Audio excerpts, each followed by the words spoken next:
because I would just keep going, but I'd be happy to, yeah. Did you collaborate with the members while editing the volume? The question is if I collaborated with the members while editing the book. In some ways yes, and in some ways no. There's different layers of collaboration. So originally my idea was that, or the initial thought was that the group would be doing the book, right? And by the group it means whatever former members were interested in it, and that it would be a project by Group Material, kind of like the last project. But of course there are different degrees of interest and different degrees of what people do with their time and can do and want to do, and different relationships to the history. The person, Doug Ashford, was in the group for the longest next to me, and he's the person that would be most likely to get involved in a more in-depth collaboration.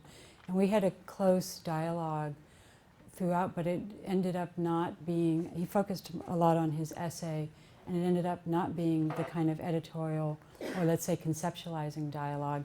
I had discussions, of course, and wanted to meet with or talk to all the former members of the group that are still living. Over the life of the group, there were 20 members, and 5 are no longer living. Out of the 15, I talked to, well, I'm in touch with a lot anyway, but there were a couple people that I was not able to reach.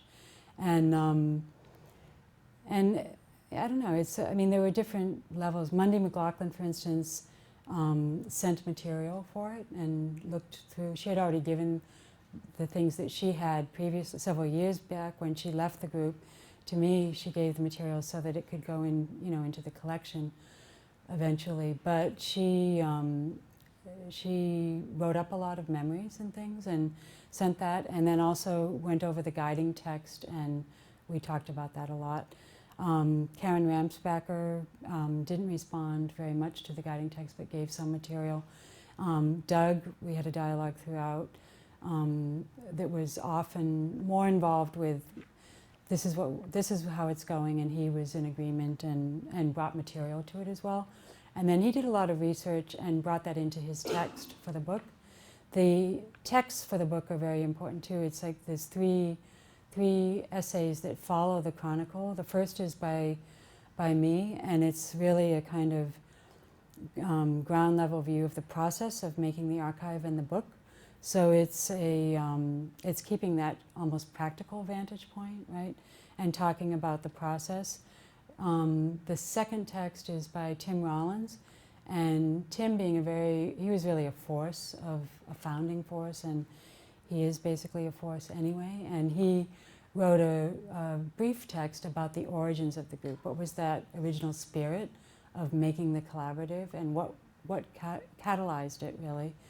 And then Doug wrote a larger view, kind of looking at the social forces and stepping back more, and looking at the social and political context of the 60s, 70s, and 80s, and 90s, and situating group material in that more. So I think that those kind of scale shifts were very important in the book, that this initial chronicle is this micro-history at a ground level, looking in to this very specific frame of reference, which is the group itself and its work. And then the scale shift that's made, for instance, by Doug's essay, to zoom out, in a sense, and look at larger historical forces. And I mean, of course, I invited both of them to write, and they could do whatever they want, and then we would think about, how these different scales would come together. Some of the members, there were some really marvelous moments in it, in the making of it, insofar as meeting up with people I haven't seen in a long time, and in a long-term collaboration also that changes its body, in a sense. There were people that were in the original group that were really invested in its formation that left after a year and a half, right? Many people left after a year and a half. And after that first period, Tim and Mundy and I were the only ones left. And so there were some people, Mary Beth Nelson, Hannah Aldifer, and and Peter Zappuler, who I hadn't seen for 27 years. And I called them and said, you know, can we get together and talk about the stuff? And so they also gave things for the archive, and Mary Beth contributed to some of her recollections to the guiding text. Most people, though, most of the former members were just happy that someone was doing it, you know, and saying, okay, I'll do what I can. Thomas Eggerer read over some things.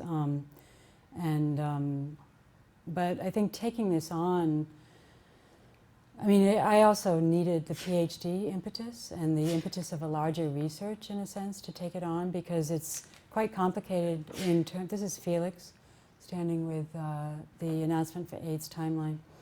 I don't know why I felt compelled to suddenly say about one image, but it was quite a interesting and challenging process also as an editor to be gathering the material and be editor and, you know, kind of guiding the project as a whole, and also thinking about this is my work history. It's also a personal history, right? And the decisions that are made, you know, along the way are quite complicated in a sense. So the dialogues with former group material members were important, but there were also other dialogues that were very important in that.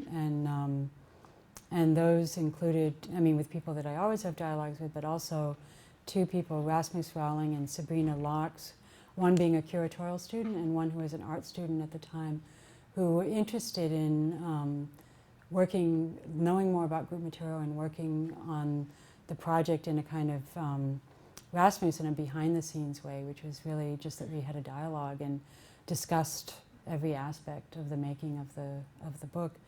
And with Sabrina Laux, she did an internship with me and then decided, we had a good dialogue during that, and I asked her if she'd be interested in doing something for the book. So she did a study of AIDS timeline, this one exhibition that Group Material made, and it was a case, and then she brought that study into the book itself. And that was intended to be a case of using the archive and using the book, you know, as a way to show the methods of engaging the archive. So her project ended up, she was working in the archive to understand and to research AIDS timeline, and then she ended up feeling that the archive material was not enough and that she did not have a vivid, you know, a real alive picture of the participation of AIDS timeline. And so she ended up doing a number, I'll just breeze through the essays a little to get to Sabrina's. This is the section that Sabrina did on AIDS timeline.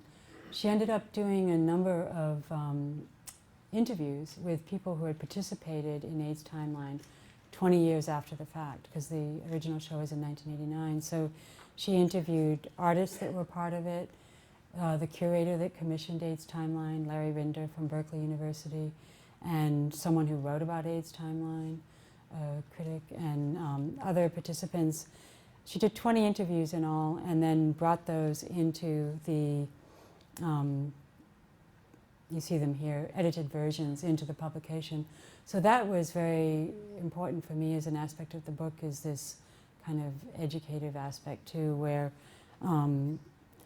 she's adding to the archive. She's adding to the history of group material in a sense, and by doing these the interviews, and then the interviews go into the archive as a new set of oral histories.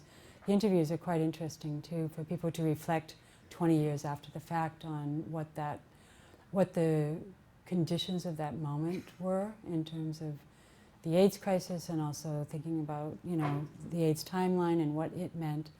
And I mean, she didn't interview us, it was all other people that were involved.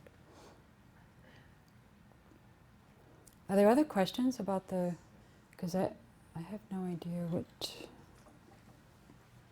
yeah, it looks like it's getting late. I mean, I don't know that I have time to go into the PhD exhibition, but if you have questions I'll go through some of the images of the PhD exhibition, but if you have questions, yeah.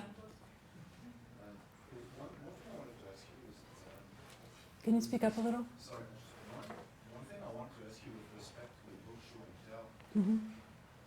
The sort of overarching theme of the work you presented us is mainly, a way to go against master narratives. So, going against single author, going against, authoritative historical point of view and so on and so forth. The fact that you're working as a collective, Mhm. that you work at different levels, both as artist, editor, and curator.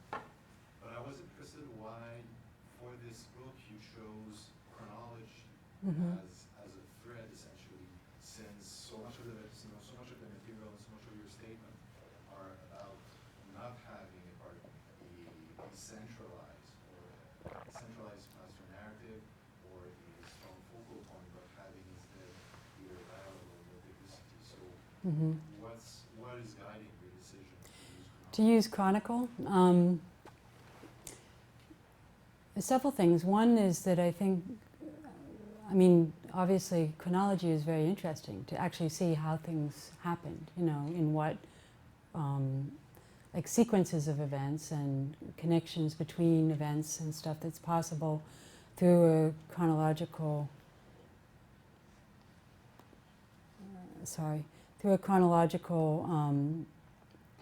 mode. And I think in some ways the Chronicle,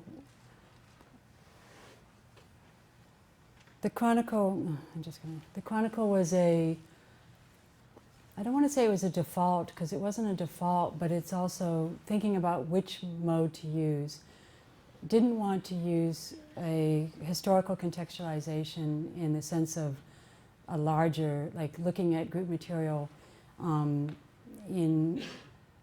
according to the background of a larger contextualization, like postmodernism, or, it could be any number of things, but, the period, or a, I'm looking for an image well, that's a nice image to look at while I talk. So there was a decision not to overinterpret, or let's say not to explicitly interpret group material's work, or to do that through historical contextualization. And once that decision was made, and in part that decision was also made because I think when the iteration is coming from, the horse's mouth, so to speak, right, or the artists that were involved, it takes on too much power if we interpret our own work. It takes on too much authority if we say this is what it was. And that was something that I wanted to avoid in order to create this clearance or space that people could read group material how they wanted to, And so the avoiding of historical contextualization also had a lot to do with, I suppose, I would say almost an interpretation of mine of what group material is or was, which was also not so much interested in, or not so, we didn't think in terms of isms or, the larger social forces as much as making decisions based on our everyday realities and what we were addressing and what the conditions of our work and lives were. And the larger social conditions, of course, were part of that, but we were coming in at a very, kind of ground vantage point. So I felt that historical contextualization, or that kind of bird's eye view, or theorizing group material, is something that is not our domain, right? It might be another group members. If someone else wanted to do that, they could, but it wasn't the way that I wanted to approach it. So that ruled that out, for one thing. The idea of using the material traces from the archive to tell the stories of group material made a lot of sense then to put in a chronological format. And I did look at other ways, like certainly one could organize the material by thematics or topics, right? But to me that also seemed to be overly interpretive, because it would be naming keywords, or I don't know, kind of captioning all the material with these topics, which I didn't want to do, right? And because it felt too heavy-handed, really. The Chronicle also seemed, to me, the Chronicle of course, is it's a standard method in a sense, but I think the way that the Chronicle has been activated in the book, both editorially but also through the design, the way the design, Nick Bell design, worked with it. To me, this isn't so much a centralizing. I mean, it's a device that runs through, but the book as a whole is a decentralized telling, right? So the Chronicle is not over-organizing in a sense, but it does allow for one to see the sequence of events and things that happen. The other thing that I thought about, of course, which was not a possibility, was a timeline, using the timeline mode. And a timeline, of course, is really maybe richer than a chronicle in a certain way, because you can make, there's a space for possible readings between documents that you can't do in the same way if you have a linear sequence of the chronicle.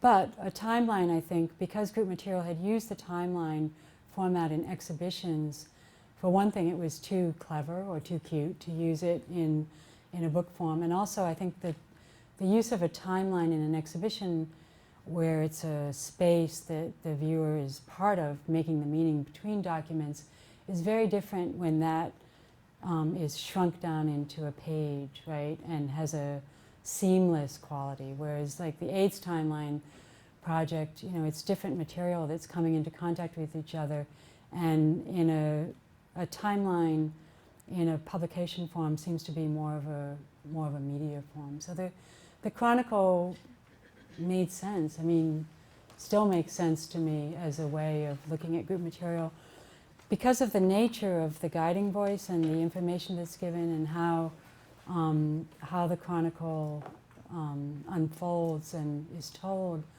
I think that unlike some chronicles, it doesn't tell this kind of master story, right? It leaves things, it tells when things happened and when things ended, but it also creates a notion of continuance. And that happens in the last, maybe I'll just read you the last entry of the Chronicle as an example. Whoops, I have to make sure I don't hit the volume again.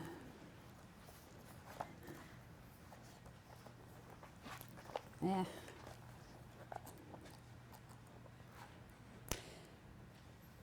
Because let's see. I'll read you this last entry, which talks about the ending of the group. Fall 1996, Felix Gonzalez Torres' death from AIDS-related causes on January 9th, 1996, has cast a shadow on the group for Julie and Doug, who are already ambivalent about its continuance. Although Thomas and Jochen, those were the members of the group at the time, are still open to working in group material, enthusiasm is lacking. Group material seems to be in a state of dissolution rather than reinvention. Jochen Klein has returned to painting and moves to London, and Thomas Eggerer is also considering painting again, as well as a move to Cologne. Julie feels it is time to formally bring the group to an end rather than let group material's history be watered down by less compelling work, and Doug agrees. Julie and Doug decide they will continue to individually represent the group's histories through live narration and writings, and consider making a book about the group at some future date.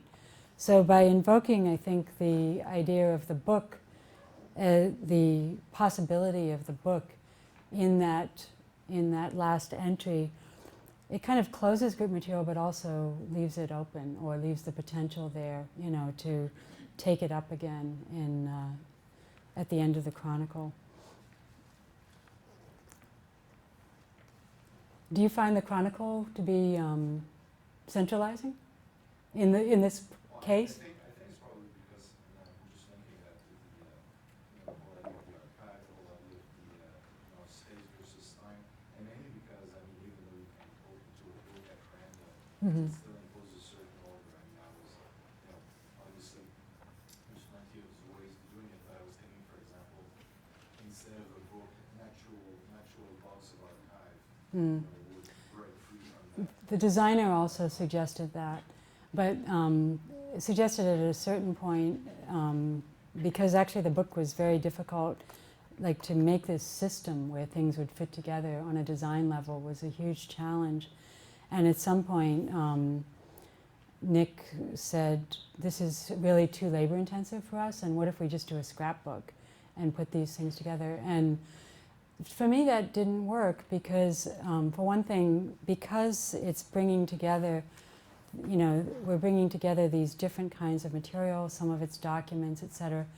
I really wanted to avoid the scrapbook feel, because it's not a scrapbook. It's not to have that sensibility so much as to feel more like a purposeful designed system within which the material is placed. And then I think the idea of the material being brought into this seamless system was important too, and not to, I mean, the relation to the archive is there, but the book is intended to be an invitation also to the archive and to use the archive. So it's almost like a opinionated sampling of the archive as well. But I think, yeah, I mean, it's funny because the designer also suggested that at a certain point. But for me, I think it was, or it is, I think, you know, important to have this, to figure out how to use a linear form and to achieve something that is decentralized within that linear format of the book. If this was an exhibition, I mean, this could easily be an exhibition, and that's why I said, you know, I kind of think of this book in particular as an exhibition in the publication format, you know, or using the publication format. It's, I've really gone over time, and so I won't be able to go into this exhibition, Ever Ephemeral, Remembering and Forgetting in the Archive, except I'll leave with an image. But tell me if there are more questions, because I'm willing, you know, to stay and do that. But I'll leave with a image, which is another project, just to say briefly, within the PhD. Felix Gonzalez Torres, who is an artist that I'm endlessly, you know, inspired by, and also was a collaborator in Group Material, and also was a very close friend, had collected these George Nelson designed clocks, these clocks that were designed in the late 40s and 50s.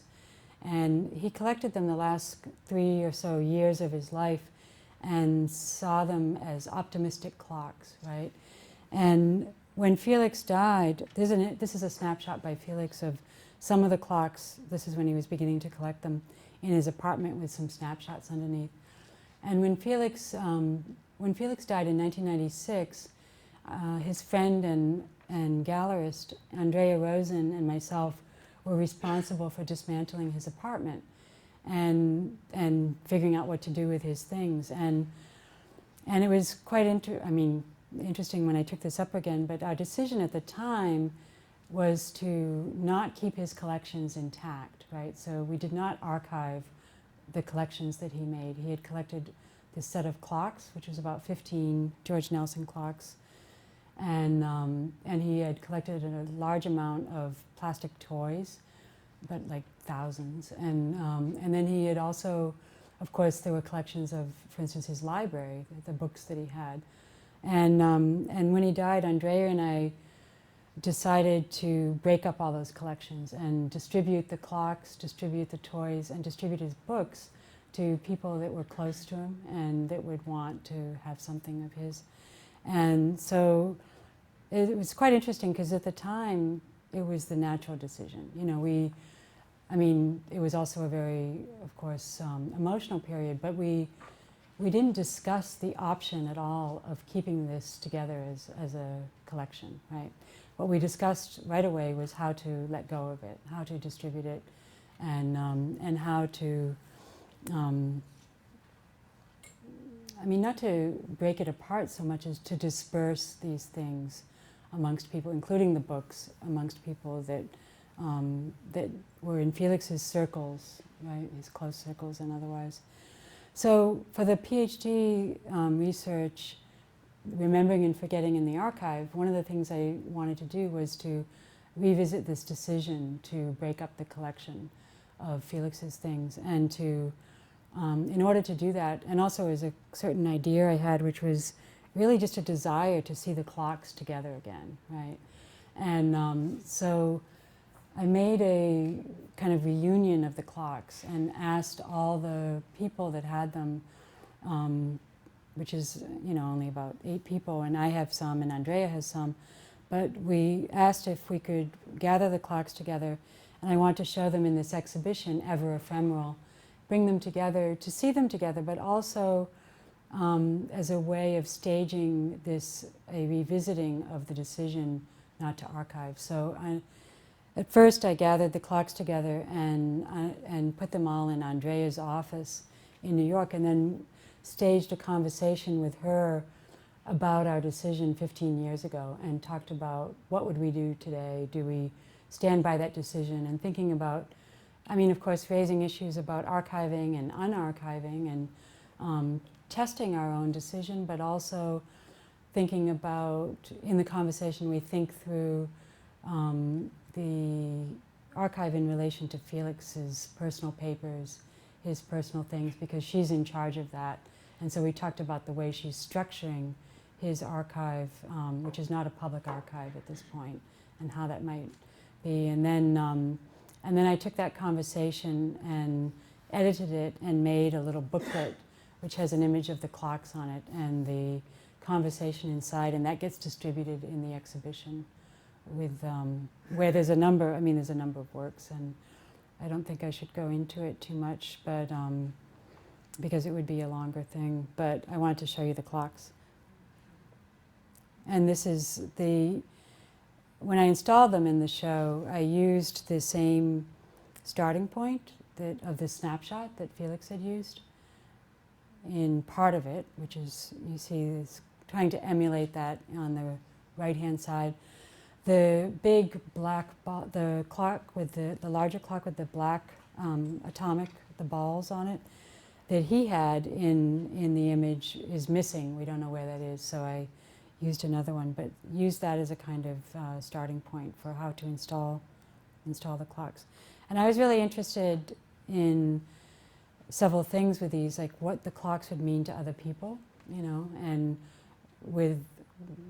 if they didn't read the conversation or didn't know the context so much, and also how what actually these artifacts contain, because artifacts, of course, you can associate to past events or to the past in a number of ways, but how do they actually do that, and how do we activate them and stuff. So I was interested in also this very symbolic image of the clock, or a set of clocks, to speak about history and archive.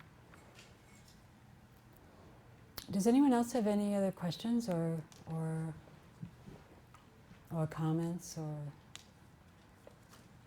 confusions, criticisms, or anything?